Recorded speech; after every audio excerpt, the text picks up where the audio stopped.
Fala, galera! Bom, vamos lá continuar a nossa revisão para a provinha das PSECs e hoje a gente está com mais algumas questões para a gente ir matando o conteúdo, beleza? Então vamos dar uma olhada na primeira questão que traz um assunto voltado para a química geral, tá? Então olha só, alguns compostos químicos são empregados como coagulantes na remoção de impurezas em processos de tratamento de água. Um sólido inorgânico largamente utilizado em tais processos pode ser obtido por meio da neutralização total entre as seguintes substâncias: hidróxido do metal de maior eletronegatividade do terceiro período da tabela periódica e oxiácido contendo o elemento enxofre em seu estado de oxidação mais alto. Então, alguns pontos importantes, tá? Bom, essa questão ela traz pra gente noções de tabela periódica, você tem que saber. Você tem que saber construção, né, de funções inorgânicas, de hidróxidos e de ácidos, no caso um oxiácido aqui, e também ter noção de reações de neutralização total, que é aquela mais comum de ser cobrada, beleza? Bom, se você já trabalhou ou em algum momento abordou nos seus estudos aí tratamento de água, a resposta ela já viria de graça para você, mas vamos construí-la aí. Vamos lá. Hidróxido do metal de maior eletronegatividade do terceiro período. Bom, o terceiro período da tabela periódica é aquele que começa com o sódio, tá? Tá mais ou menos por aqui, finge que aqui é a tabela, então vem sódio, ao lado do sódio aí a gente tem o magnésio, certo? E você vai continuando, e até que como último metal aqui no terceiro período a gente tem o alumínio, tá? Seguindo aí no terceiro período. Peguei só um pedacinho da tabela para a gente ter uma noção, certo? Vou até puxar o alumínio um pouquinho mais para cá. Tá aqui. Como ele fala de metal com maior eletronegatividade, eu tenho que entender os sentidos de crescimento da minha eletronegatividade. E a eletronegatividade, ela cresce para cima, quanto mais para cima, e quanto mais para a direita, mais eletronegativo é o nosso elemento químico aí, em questão. No caso, como eu estou trabalhando com o terceiro período, todos os elementos estão na mesma linha. E aí o elemento entre os metais ali do terceiro período, o cara que está mais posicionado ao nosso lado direito, é o alumínio. Então, o metal que ele está abordando para a gente é o alumínio, tá? E ele é lá da família 3A ou grupo 3. Com isso, o alumínio forma apenas um hidróxido, cara. Para elementos que possuem nóxidos fixos, a quantidade de hidroxila ela é proporcional à carga do metal que você tem lá. Então, o alumínio, por ser do grupo 3A, ele tem 3 hidroxilas. Esse é o hidróxido do metal de maior eletronegatividade do terceiro período. Beleza? Agora a gente vai ter que ver a questão do ácido, certo? Porque é uma neutralização, eu vou reagir o ácido com a base. Sobre o ácido, ele fala o seguinte: oxiácido contendo o elemento enxofre, seu estado de oxidação mais alto, né, com o NOx mais alto aí. O fato de ser oxiácido já implica em dizer que esse ácido tem que ter oxigênio. Então, os ácidos com oxigênio que a gente tem para o enxofre são os seguintes. A gente tem principalmente aí o H2SO3 e o H2SO4. Se eu quero saber o estado de oxidação mais alto, eu vou ter que determinar o NOx dos dois caras, certo? Então, olha só. Para esse carinha aqui, ó, o hidrogênio carga mais 1 nos ácidos, oxigênio menos 2, o enxofrezinho aqui X. Fazendo a conta, 2 vezes 1, 2, 1 vezes X, X, 3 vezes menos 2, menos 6. Carga total do NOx é 0. Então, a gente tem que o NOx desse H2SO3 é igual a 6 menos 2, que é 4. Vamos ver o do H2SO4. Hidrogênio é mais 1. Como eu já usei esse X aqui, tá? Vou chamar esse enxofre de Y. E oxigênio menos 2 nos ácidos aí. 2 vezes 1, 2. 1 vezes Y, Y. 4 vezes menos 2, menos 8. Igualou a 0, carga total 0, beleza? Y vai ser igual a 8 menos 2, que é 6. Opa! Esse cara aqui, ó, ele é o oxiácido com enxofre em seu estado de oxidação mais alto. O ácido sulfúrico aí, tá? Então, esse é o ácido que a gente vai usar. Para que a gente construa, né? Para que a gente saiba qual é o sal que vai atuar aí, como ele fala aqui, como coagulante, a gente vai ter que fazer a reação de neutralização. Ácido mais base, resultando nesse composto salino e água aí. Então, vamos construir o nosso sal. O nosso sal aqui, certo? vai ser fruto da reação de neutralização. E ele deixa claro que é uma neutralização total, cara. Então vamos lá, ó. Como base a gente tem a hidroxila, AlOH3. Como ácido, a gente tem o ácido sulfúrico, o H2SO4. Lembrando que é o ácido sulfúrico porque ele falou que tem que ser um enxofre com estado de oxidação mais alto. Quando a gente fizer essa reação de neutralização total, todos os hidrogênios do ácido precisam reagir com as hidroxilas da base. E aí eu tenho 3 hidroxilas na base. Eu tenho 2 hidrogênios no ácido. Para igualar isso, aplico o MMC, quase não sai. Então eu preciso aqui, ó, 2 vezes isso para ficar com 6 hidroxilas e 3 vezes isso para ficar com 6 hidrogênios, para que eu consiga igualar, para que todos os hidrogênios e hidroxilas reajam formando água. E eu vou ter a formação de 6 moléculas de água. Vou colocar aqui 6H2O. E agora quem sobrou da base foi o alumínio, certo? Al. Como são 2 alumínios por conta do balanceamento que a gente fez, e aí eu vou reagir com o que está sobrando aqui do ácido sulfúrico, que é o sulfato, é o SO4 aí. Então o nosso SO4zinho com o índice 3, que é esse mesmo 3 aqui. Bom, de acordo com as opções aí, a substância formada, o gabarito, é a letra A de alfa aí, beleza? Quando eu falei lá no comecinho, é porque a gente sempre utiliza, né? É muito comum utilizar o sulfato de alumínio como agente coagulante, seja em tratamento de água, limpeza de piscina, é muito comum utilizar esse cara. Então, se você tem essas noções, ficaria muito mais fácil fazer. Beleza? Vamos lá, galera. Então, agora a gente vai para a segunda questão e ela traz um assunto ainda dentro do conceito de química geral, mas envolvendo também algumas noções de química orgânica, né? Um pouquinho ali de físico-química. Vamos lá. A sigla BTEX faz referência a uma mistura de hidrocarbonetos monoaromáticos poluentes atmosféricos de elevada toxicidade. E aí ele tem a seguinte mistura, né? Tem o benzeno, que é a estrutura 1, tá? Tem o tolueno, que é a estrutura 2, o etilbenzeno, que é a estrutura 3 e o xileno, que é a estrutura 4. Beleza? Ao fim de um experimento para separar por destilação fracionada essa mistura, foram obtidas 3 frações. A primeira e a segunda frações continham um composto distinto, cada uma, e a terceira continha uma mistura de 2 outros restantes. Os compostos presentes na terceira fração são... Galera, é o seguinte, bom, vamos a alguns conceitos importantes. A técnica empregada aqui de separação de mistura foi destilação fracionada. Bom, quando que a gente aplica a destilação fracionada? A gente aplica sempre que tem misturas homogêneas de substâncias com pontos de ebulição muito próximos, né? Geralmente são misturas de líquidos ali, tá? A gente pode usar lá na mistura de água com álcool, no próprio petróleo. Então aqui no BTEX não é diferente. Eu tenho uma mistura de 4 hidrocarbonetos, tá? E aí eles vão ser separados por essa destilação fracionada. Na primeira fração sai um cara, na segunda sai outro cara. E ao invés de terem mais 2 frações, os outros 2 saem agarrados, juntos. Isso é sinal que eles têm muita semelhança, certo? Bom, como a gente está trabalhando com hidrocarbonetos, algumas coisas são importantes serem ditas, tá? Por quê?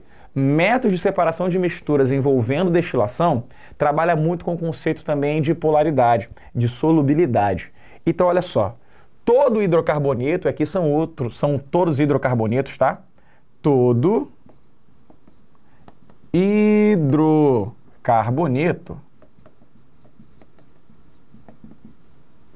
é apolar. Beleza? Se eles são apolares, tá? Eles interagem por uma força intermolecular chamada dipolo induzido. Então a interação deles é do tipo dipolo induzido. Se você lembra de forças intermoleculares, sabe que a dipolo induzido é uma interação fraca, tá?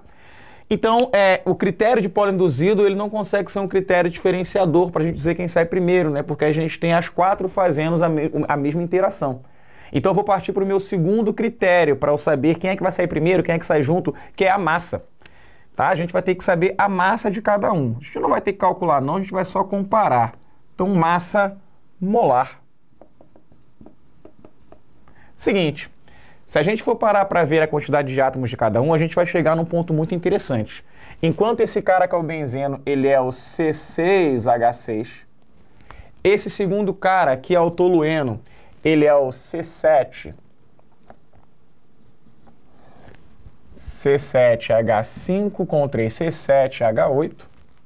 Esse terceiro cara aqui é o nosso C8, 678, 5, 6, 7, C8H10. E esse último cara também é o C8H10.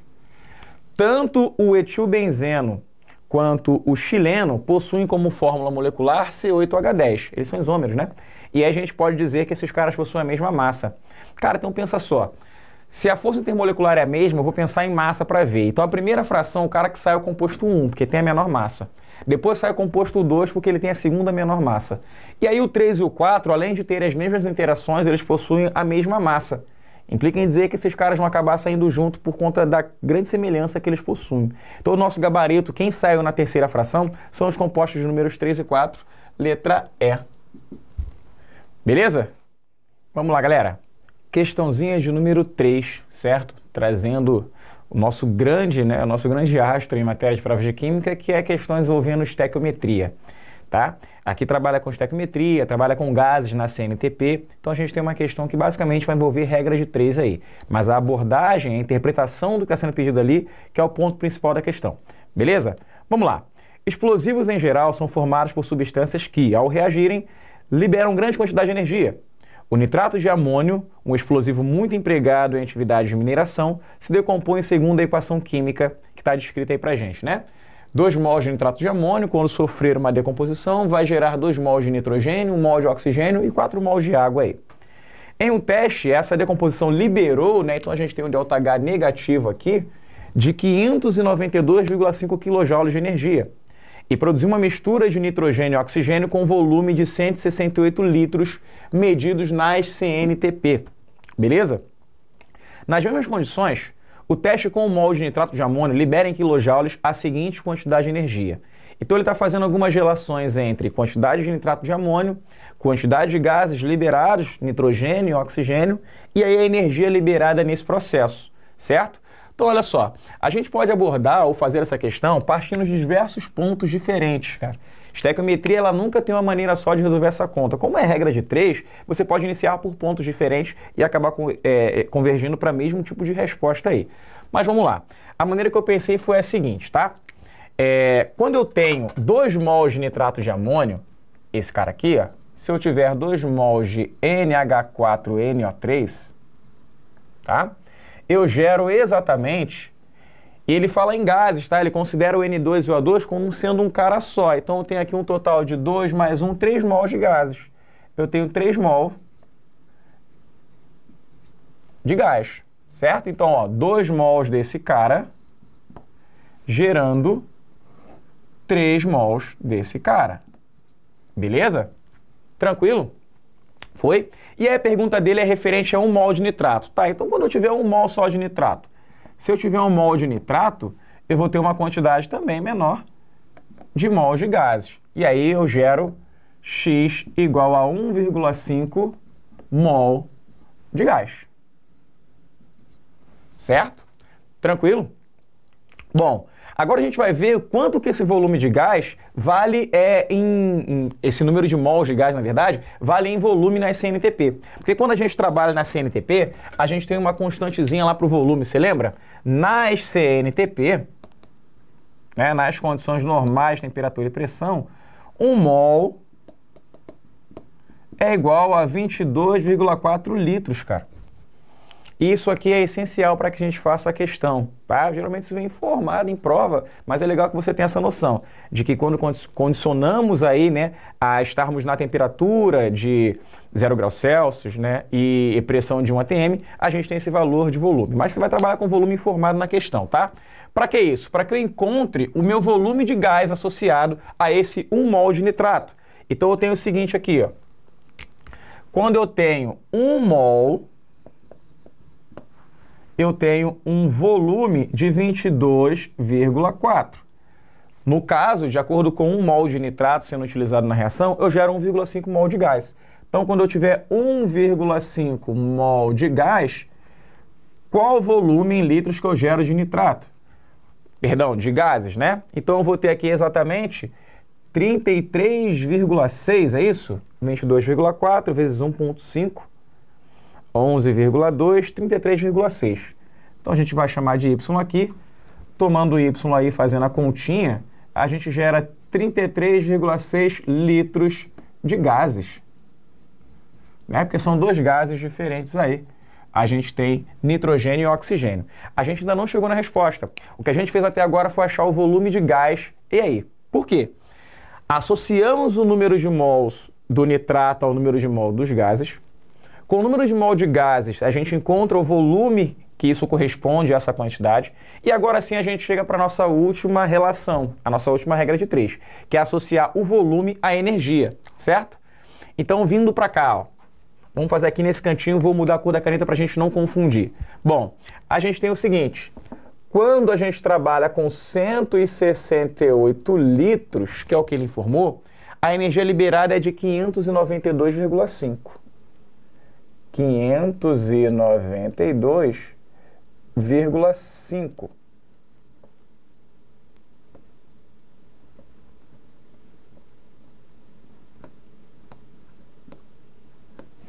E a unidade que ele utiliza para a gente é quilojoules.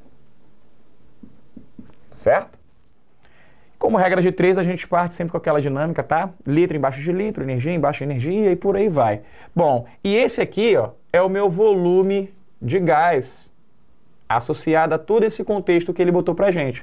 Então, quando eu tiver aqui 33,6 litros de gás, eu vou gerar uma energia, vou estar liberando uma energia, já usei X, já usei Y, eu vou chamar de W. Beleza? Então, a nossa energia W aí, a gente vai fazer 33,6 vezes 592,5 dividido por 168. Você já vai fazendo a conta aí, tá? Você vai fazer de cabeça que você vai fazer prova, mas eu não vou, então vou usar a calculadora. Vamos lá. Resolvendo essa continha aí, 33,6 vezes 592,5 dividido por 168. Então a gente chega aí no volume de, aliás, uma quantidade de energia de 118,5 quilojoules. Então, 118,5 quilojoules de energia liberada, tá? Como a gente estava com energia negativa aqui, você pode colocar os sinais de menos no final, porque isso não alterou em nada a nossa conta. Então, o gabarito correspondente a isso, C de Charlie aí. Beleza? Tamo junto aí, hein? Vamos lá, galera. Questãozinha de número 4 aí pra gente, tá? No ano de 2019, foi realizado pelos alunos da SpaceX uma prática no laboratório de química envolvendo eletrólise com eletrodos ativos conforme a descrição experimental. Tá? Grave isso, tá? De eletrodos ativos, eu vou falar por quê. Num becker de capacidade de 100 ml, uma cuba eletrolítica, coloque cerca de 50 ml de solução aquosa de sulfato de cobre 2, de concentração 1 mol por litro, tome como eletrodos uma barra fina de cobre e um prego de ferro. Ligue-os com auxílio de um fio a uma fonte externa de eletricidade, com uma corrente contínua de intensidade de 3 amperes. Esta fonte tem capacidade para efetuar perfeitamente processos de eletrólise. O prego deve ser ligado ao polo negativo, tá? Da fonte e a barra de cobre ao polo positivo da fonte. Mergulhe os eletrodos na solução durante 16 minutos e 5 segundos e observe. Considere o arranjo eletrolítico a 25 graus Celsius no ATM e o sal completamente dissociado, visto na figura a seguir. Então tá aí a nossa figurinha, tá? De como eles montaram esse sistema que a gente tem. Bom, quais são os pontos-chave dessa questão? Primeira coisa, ele manda a gente colocar o prego, tá? Esse prego aí, ele é colocado no polo negativo. Prego, polo negativo.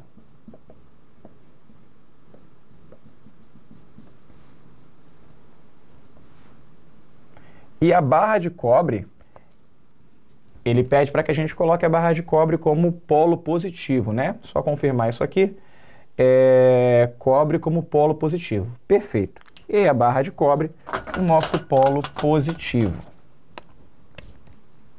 Barra de cobre.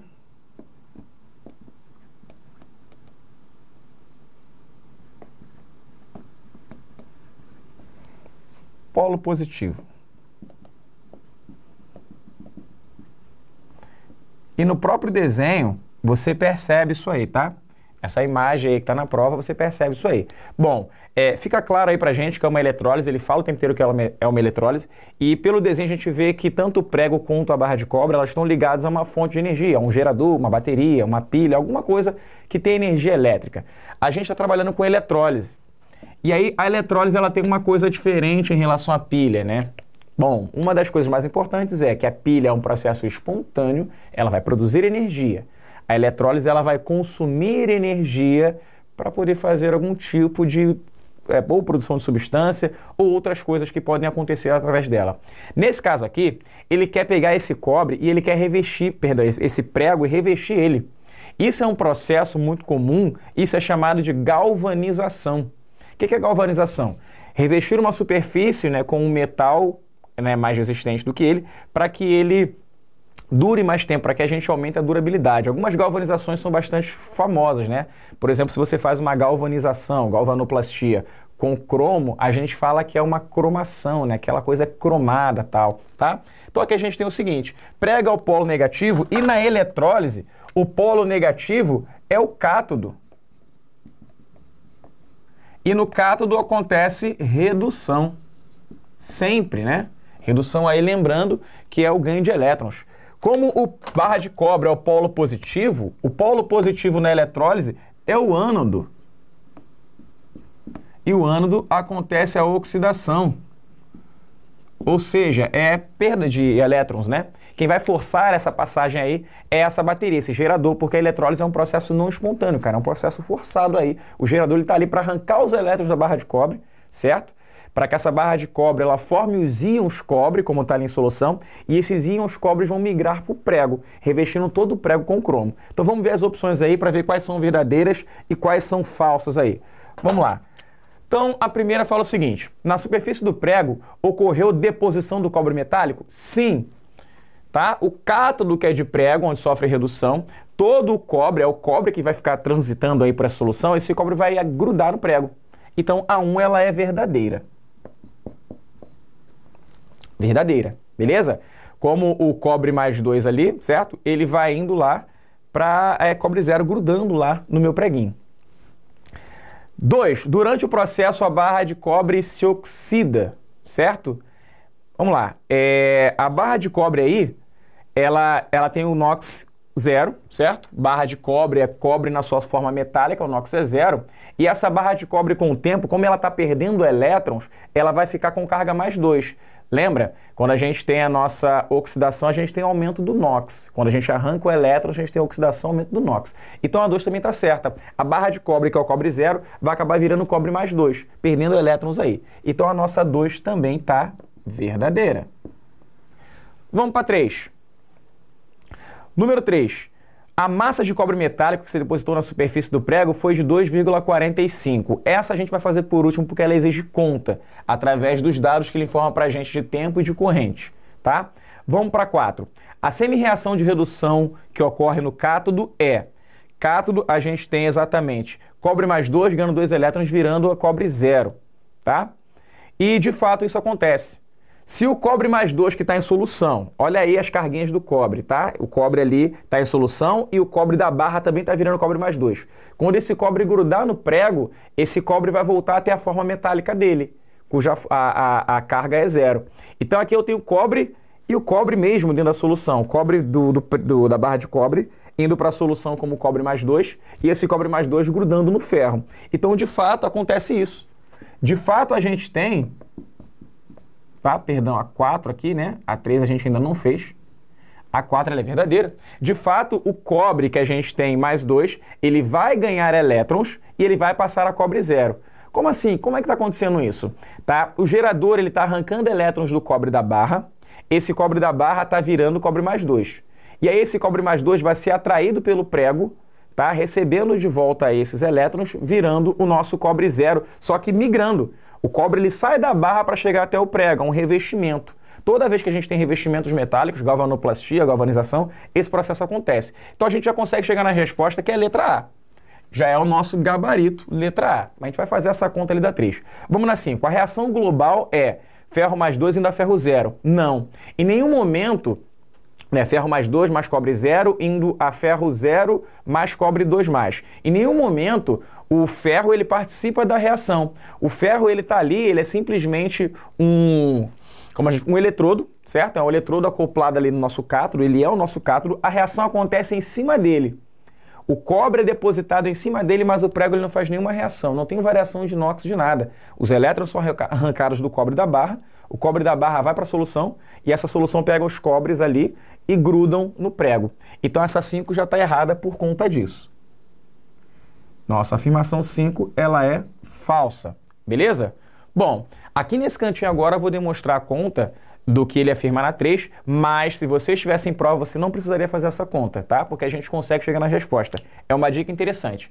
Sempre antes de tentar fazer contas nessas questões das PSECs, vê se você consegue chegar nas respostas sem ter que passar por todo o tratamento matemático lá. Às vezes você economiza muito tempo fazendo isso. Faça a conta quando for necessário, beleza? Então vamos fazer ali a continha para ver.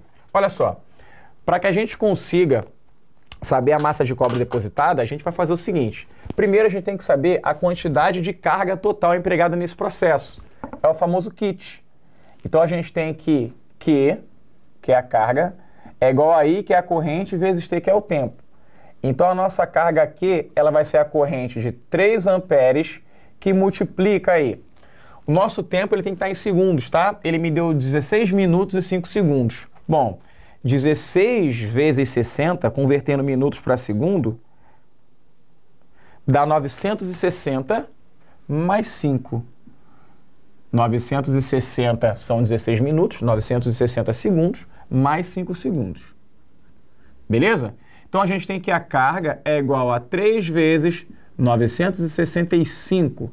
E eu não vou mexer nisso aqui, eu não vou multiplicar, tá? Vou deixar do jeito que está. Agora a gente faz a segunda parte, né, desse tratamento matemático chamado de aspectos quantitativos, tá? O cobre mais 2, ele está ganhando 2 elétrons e virando cobre 0. Ou seja, eu tenho 2 mols de elétron aqui nesse processo eletrolítico. Cada mol de elétron, a cada 1 mol, eu tenho uma energia de 96.500 coulomb. Então, 2 vezes 96.500 vai formar a massa molar do cobre, que na SpaceX, cara, ele considera 64. Se você está com uma tabela periódica agora, você vai ver lá 63,5, mas aqui ele considera 64. Beleza? Isso é o que a teoria me diz. Só que a quantidade de carga que eu empreguei nesse processo foi de 3 vezes 965. E aí eu vou ter minha massa X produzida. Então, X vai ser igual a 3 vezes 965 vezes 64, dividido por 2 vezes 96500, 96.500. Brincando de matemática aí, né? A gente corta aqui o 965 com o 965, certo? A gente vai dividir 64 por 2, vai dar 32. 32 vezes 3 vai dar 96, dividido por 100. A gente tem que X é igual a 0,96 gramas. Essa é a massa de cobre depositada no prego. Muito diferente do que ele fala que é de 2,45. Por isso a nossa afirmação 3 está errada. E aí o nosso gabarito certinho. Gabarito letra, marcamos aí letra A. Informações corretas 1, 2 e 4. Beleza? Vamos lá, galera. Partindo para a nossa quinta questão, para a nossa última questão aí, e trazendo reações orgânicas. A SpaceX ela tem trazido algumas vezes algumas reações orgânicas e esse tipo de reação aqui eu já vi aparecendo mais de uma vez. Então é algo legal e interessante que a gente aborde, certo? Reações de substituição no anel aromático, beleza? Então olha só, em relação aos grupos BR e NO2, quando ligados ao anel aromático, sabe-se que o grupo BR é ortoparadirigente, o grupo NO2 é metadirigente. Assim, na formação do composto, certo? Esse composto que ele dá aqui, possivelmente ocorreu o quê? Galera, é o seguinte, quando ele fala que é dirigente, é pela seguinte situação. Você tem um anel aromático, certo? Que é essa estrutura aqui, ó. Vou até apagar aqui. Você tem um anel aromático, é isso aqui. A primeira reação de substituição que a gente faz no anel, e no anel é mais comum acontecerem reações de substituição porque o anel aromático é algo muito instável. Para você quebrar uma ligação ali do anel é muito complicado, porque a gente tem ali ressonância, a molécula ela é muito estabilizada por conta dessas duplas ligações alternadas. Então não dá para a gente quebrar esse anel. Aliás, até dá, mas exige uma energia muito grande. É muito mais comum a gente substituir os hidrogênios desse anel, certo? A primeira substituição ela vai acontecer em quaisquer um desses hidrogênios, porque eles são equivalentes. Então vai entrar um primeiro grupo aqui. Vou chamar de grupo X. Esse grupo X ali, quando um próximo grupo tentar entrar, as características desse grupo X vão orientar a posição do próximo. Como assim? Ele diz, no caso, se for BR, vamos colocar aqui o BR de azulzinho, tá? Se o grupo que estiver aqui primeiro for o BR, o próximo cara a entrar, ele vai entrar somente nas posições ou orto ou para. Então, aqui ó, é minha posição orto, aqui é minha posição meta e aqui é minha posição para. Então, se o grupo BR estiver primeiro, quando eu tentar adicionar o segundo grupo, vamos considerar que a primeira adição foi o BR, tá? Quando eu tentar adicionar o NO2, tá? O BR que é o primeiro que vai orientar. Então, o BR lá faz com que o próximo cara entre ou em orto ou em para. Então, o próximo grupo NO2 ele vai entrar ou aqui ou aqui. Ele não vai entrar em meta. Ou vai ser aqui ou aqui. Bom, de acordo com a molécula que a gente tem, essa aqui, eu vou apagar essa posição orto, coincide exatamente com o cara que a gente tem. Então, o que provavelmente aconteceu nessa reação, né? Eu tive uma nitração, certo? Porque como o nitro entrou depois, a gente fez uma nitração do cara que já existia. Quem era o cara que já existia? O bromo lá no benzeno, que é chamado de bromobenzeno.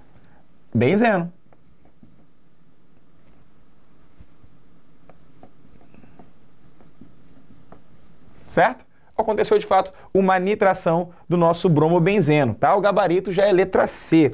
Vou só mostrar para vocês porque o contrário não acontece. Então, o nosso gabarito aqui, gabarito, letra C aí, beleza? Cara, por que o contrário não acontece? Por que eu não posso bromar o nitrobenzeno? Vamos pensar o seguinte, ó, eu vou inverter agora, tá? Tira o teu print aí, esse é o nosso gabarito. Vamos só mostrar por que o contrário não acontece. Eu vou trocar agora. Vamos supor que a primeira reação que eu tenha feito foi de nitração. A primeira coisa que eu coloquei aqui no meu benzeno foi o grupo nitro. Tá aqui o grupo nitro como sendo o primeiro grupo presente aí, tá?